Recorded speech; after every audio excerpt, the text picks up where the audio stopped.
A drama-filled weekend for the WNBA. We were talking about this at the end of last hour with what happened on Saturday. Angel Reese is a wonderful player, but she does not compare to what and who Caitlin Clark is when she's on the basketball floor. Reflecting back on Caitlin Clark's rookie season, I have honestly never seen a company fumble the bag so hard like the WNBA fumbled Caitlin Clark. Can you believe Caitlin Clark's getting booed for breaking records? Yeah, you heard that, right? The rookie phenom just smashed Alyssa Thomas's single-season assist record, and instead of cheers, she got jeers. What's going on here? Let's dive into the drama.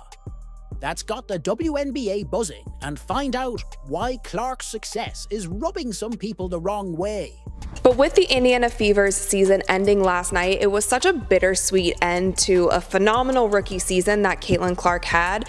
And it honestly got me to just reflecting on this season. And it sucks that so much of it was riddled with so much drama and so much negativity and so many mishaps that the WNBA had throughout the entire season. Picture this: Clark's on the court, making history with every pass. She's breaking records left and right. But instead of applause, she's met with boos. It's like watching a movie where the hero gets hated for saving the day. Crazy, right? Angel Reese spoke to the media. She didn't speak to the media after the game against Caitlin Clark, but a member of the Chicago Sky, the national title winner at LSU. And she talked about where all this attention started with her and Caitlin Clark. Now, you might be thinking, why would anyone boo someone for being great at their job? Well, that's exactly what we're about to unpack. There's more to this story than just basketball skills we're talking about. Shaking up the whole WNBA, and not everyone's ready for that change. Alyssa Thomas came out once again talking about the negativity that Fever fans and Caitlin Clark fans have been spreading this entire season, and here's what she had to say. She said, "Honestly, it's been a lot of nonsense. I think in my 11-year career, I've never experienced the racial comments like I have from the Indiana Fever fan base. It's unacceptable, honestly. There's no place for it. We come to play basketball for our job, and it's fun, but we don't want to go to work every day and have social media blown up over things like that. It's uncalled for, and something needs to be done, whether it's the Fever checking their fans or this league checking them. There's no time for it anymore." This isn't just about one player or one record. It's about the future of women's basketball. Are you ready to see how deep this rabbit hole goes? Because trust me, it's about to get real interesting. Once again, we're seeing with these players who are coming out and speaking out against Caitlin Clark fans, Fever fans. I've covered it multiple times on this show. Angel Reese has said things. The co-owner of the Atlanta Dream has said things. Cheryl Swoops have said things. Dejanay Carrington have said things. A lot of people have called out Caitlin Clark fans and Fever fans and said that they are nasty and all that they do is spread hate, but all of them are focusing on what is going on social media. And I hate to be the bearer of bad news, but we cannot control what people say on social media when they are hiding behind a screen. Hold on to your seats, because we're about to uncover why Clark's meteoric rise is causing tremors throughout the WNBA. How did one rookie manage to increase her team's attendance from 1,800 to a whopping 177,000 fans? And why is that making some people very, very uncomfortable? Caitlin Clark, the Fever head coach, the WNBA commissioner, and the WNBA PA, and multiple other people within the WNBA have all come out and said that they are against hate, they are against racism, they have denounced fans acting in this sort of way. So I don't understand why Alyssa is once again calling for action from the Fever team and from the WNBA. Caitlin Clark transitioned from college superstar to WNBA rookie has been nothing short of explosive. She's not just playing the game, she's changing it. Her impact on viewership and attendance is unprecedented, and it's got everyone talking, but not all the chatter is positive. She's faced at the professional level and voiced frustration with the league's officiating, recently telling reporters, quote, "I feel like I'm getting hammered and everybody is physical with me, and opponents get away with things that other people don't get away with." That's what Caitlin Clark said. And you might be thinking, why wouldn't everyone, one, be thrilled about more fans and attention? Well, that's where things get complicated. Some established players are feeling the heat, and they're not shy about expressing their concerns.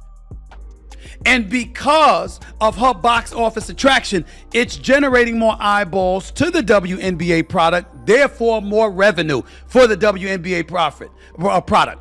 Don't you think y'all are going to benefit from that too? Look at the big picture. That's what I was talking about when I was talking about it this morning on my day job, First Take on ESPN, every weekday morning from 10 a.m. to 12 noon Eastern Standard Time. A rising tide raises all boats. Take Cheryl Swoops. For example, she's been a vocal critic of Clark, often avoiding even mentioning her name. Swoops has expressed doubt about Clark's ability to succeed, suggesting her style wouldn't last in the league. It's like watching a seasoned pro trying to put a rookie in her place, but is it really about playing style, or is there something else going on? Cheryl Swoops and how she has been a certified Caitlin Clark hater for about a year now. Up until now, she has not been able to say anything nice about Caitlin Clark, nor has she been able to even speak her name. So for this specific game against the Fever, they replaced her with another WNBA legend, Nancy Lieberman. And then there's Angel Reese, who's been quick to remind everyone that there are other players in the league too.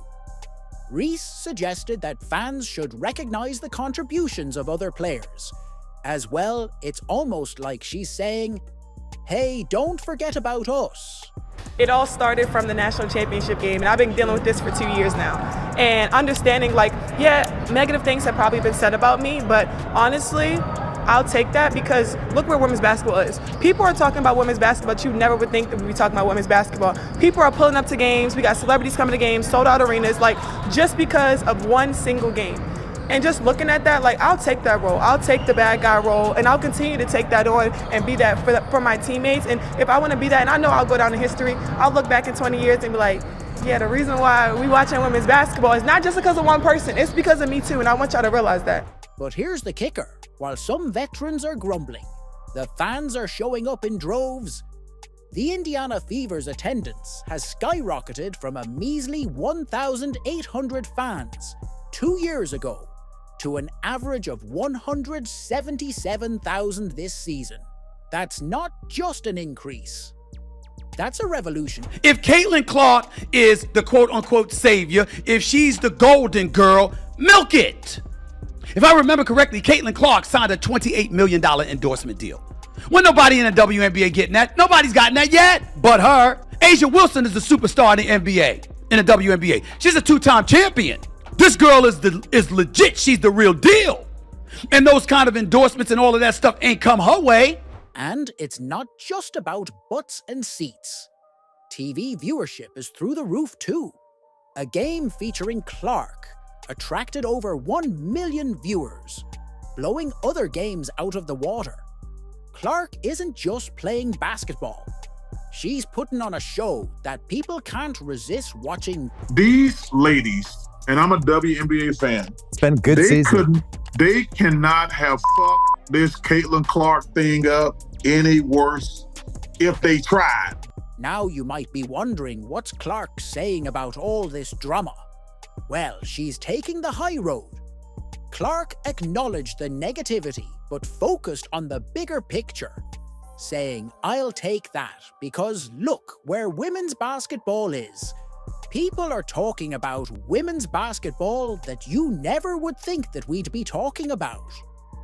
The stuff toward her is petty and jealous. And the thing I love about her, she never says a word. So what's really going on here? Is it just about basketball skills? Or is there something deeper at play? Are we witnessing a changing of the guard in the WNBA? And why are some players so resistant to this change? Caitlin Clark was going to get eyeballs whether she played against Angel Reese in LSU or not. because we had not seen anything like this before. Her style of play. You might think this is just about basketball, but there's a whole lot more bubbling under the surface. How did one rookie's success manage to spark debates about race, equal pay and representation in women's sports? The answer might surprise you. She's going to face a level of racism from black players, and she's going to face a level of hostility from lesbian players because she's not on team LGBTQ. She's a Catholic. She's got some boyfriend. She's going to walk into an extremely hostile environment. Let's face it, Caitlin Clark's arrival in the WNBA has been like a tornado hitting a small town. She's not just changing the game. She's exposing some deep-rooted issues that have been simmering for years. And now, thanks to her incredible talent, these issues are exploding into the spotlight. The difference, this is what you pointed out, and I think this is real, and it's the real difference between men and women at our core. The women will be very jealous, and that, I think, is going to be a monster problem. I hope they get over it for the winning. Guys like to win, even if they're not the star. Well, great, we'll get a championship. Well, everybody jump on Michael Jordan's back. Everybody jump on Larry Bird's back. I don't know if that'll happen with Caitlin Clark. First up, let's talk about the elephant in the room race. You'd think in 2024 we'd be past this. Right, wrong, Alyssa Thomas. A veteran player dropped a bombshell when she said, "In my 11-year career, I've never experienced the racial comments like I have from the Indiana Fever fan base. It's unacceptable. That's not just a red flag. That's a 5-alarm fire. What's going on here? Are some fans so threatened by Clark's success that they're resorting to racial attacks?" And mind you guys, from the discourse that I have seen on social media, from the comments that I have seen under my videos, a lot of the Indiana Fever fans or Caitlin Clark fans that you speak of are no longer going to watch the WNBA now that the Indiana Fever are out. So Alyssa Thomas is probably not going to have to worry about them anymore. There's going to be a significant amount of less fans watching the WNBA now that Caitlin is no longer in the picture. And so that is the point that I'm really not understanding in all of this, and I feel like it's been such a pattern throughout the entire season. But it doesn't stop there. Clark's popularity has kicked off a whole new conversation about equal pay in women's sports. Think about it. She's bringing in millions of viewers, selling out arenas, and basically turning the WNBA upside down. So now everyone's asking if she can do this. Shouldn't all the players be paid more? It's like Clark accidentally opened Pandora's box of wage debates. It feels like there are still certain people within the WNBA who want the league to grow, but they don't want it to grow if it's certain people at the face. And there is still this undertone of jealousy that for some reason I cannot get around calling it anything else but that, because I don't know what else it could be. I thought it was going to get better this season, but it hasn't. There are still people who seemingly, to me, feel like they just don't want Caitlin to be a part of it. And then there's the issue of representation. Angel Reese, another star player, hit us with this zinger. "They're watching me too. Ouch." Can you feel the tension? It's like Clark's spotlight is so bright, it's casting shadows on everyone else. But here's the thing. Should we blame Clark for being good? Or should we blame the system that doesn't give enough attention to other talented players? Because with Caitlin comes millions and millions and millions of more eyeballs. And with those millions and millions and millions of more eyeballs, unfortunately, is going to come some people who are not nice. You know, what's crazy? Clark's success is making some people really uncomfortable. It's like she's holding up a mirror to the whole world of women's sports, and not everyone likes what they see. Some veterans are grumbling, fans are divided, and suddenly everyone's got an opinion on women's basketball. I wonder if Caitlyn, in every post-game press conference and every interview that she did with reporters and anytime she did any media, if she came out and talked about the kind of hateful comments that she was getting, the death threats that she was getting, the stalking allegations that she was getting, if she came out and told everybody the reason why she has personal security that goes with her every single place, it's a lot. And so it's not just Caitlin Clark fans or Indiana Fever fans. It is not all going in one direction. But here's where it gets really interesting. Clark isn't just changing the game on the court.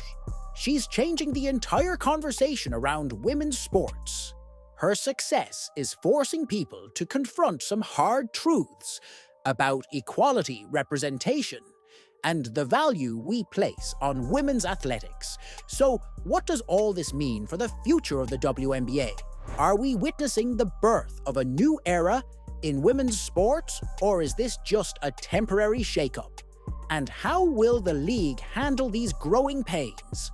There are Sky fans, I'm gonna say fans because I don't know if they're fans or if they're trolls, who live online just waiting for somebody to say something about Caitlyn or say something about the Indiana Fever, and they go after them. And another time that I'm gonna bring up once again, because I think it's just such a blatantly obvious example of a point that if you wanna stick up for your fellow WNBA players, this would be the time to do it. While everyone's busy debating, Clark's busy dominating. But here's the real kicker. How is she turning all this drama into rocket fuel for her game? The answer might just change how we view resilience in sports forever. But people aren't tuning in to watch Angel Reese play basketball. Angel Reese against Caitlin Clark, then they'll watch that. I mean, I love having a rivalry. I said that yesterday. We don't have enough rivalries. You won't believe what Caitlin Clark's doing on the court. She's not just playing basketball, she's rewriting the entire playbook. Remember how some people were doubting her? Well, Clark's response has been nothing short of spectacular. Let's talk numbers. She's rewriting the entire playbook. Remember how some people were doubting her? Well, Clark's response has been nothing short of spectacular. Let's talk numbers because they're mind-blowing in a game. Against the Phoenix Mercury, Clark dropped 32 points and dished out 10 assists. That's not just good, that's superstar level. But here's where it gets crazy. She became the fastest player in WNBA history to reach 1,000 career assists, and get this, she did it in just 75 games. 75. That's like sprinting a marathon while everyone else is still tying their shoes. When I watched her play the last month, I think she's learning to play much faster because I think she's learning to trust those girls more.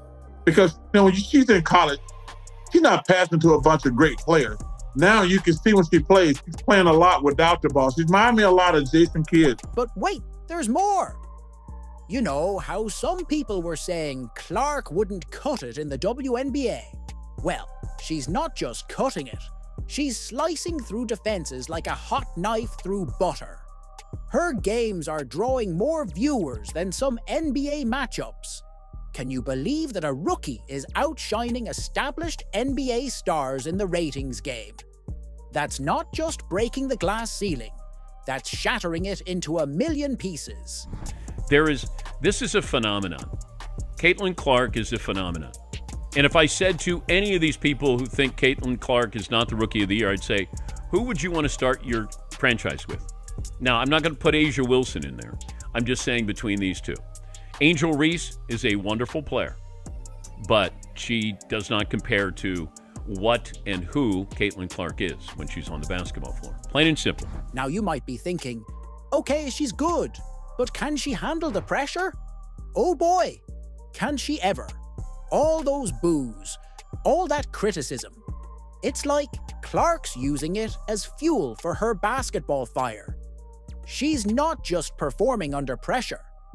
She's thriving in it. It's like watching a diamond being formed in real time, right before our eyes. But these ladies, who I love and respect their game, they couldn't have fucked this thing up any worse. Because We have talked, and talk about Asia. Asia Will's the best woman player in the world right now. She's incredible. Connecticut Sun's having a great year. The Minnesota Lynx is having a great year. But there's been so much negativity, and a lot of it is just petty jealousness. But here's where Clark's impact gets really interesting. She's not just changing the game. She's changing the entire landscape of women's basketball. Young girls across the country are picking up basketballs, dreaming of being the next Caitlin Clark. Can you imagine the talent we're going to see in the WNBA in a few years? It's like Clark's success is planting seeds for a whole forest of future superstars.